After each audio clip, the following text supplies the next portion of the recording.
محمد النني. بالمناسبة أثير خلال الساعات الأخيرة كلام كثير على هيثم عرابي مدير التعاقدات بالنادي الأهلي، وأنا بأكد لكم أنه هيثم باقي في مكانه. الأكثر من كده أنه بيتمتع بحب وثقة مجلس الإدارة بالكامل، وكبار المسؤولين في النادي الأهلي فرحانين بالدور اللي مأديه وقايم فيه بشكل كويس. فهيثم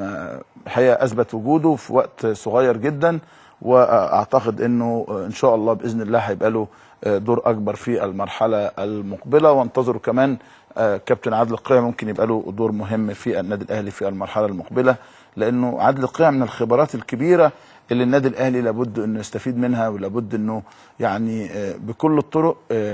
يشوف قد ايه ممكن الكابتن عادل القيعي او المهندس عادل القيعي يبقى له تاثير ايجابي على النادي الاهلي، خصوصا في الخطاب الاعلامي. شاطر هو الحقيقه، بيعملها بشكل كويس وشاطر فيها كابتن عادل القيعي، فنتمنى له يا رب ان شاء الله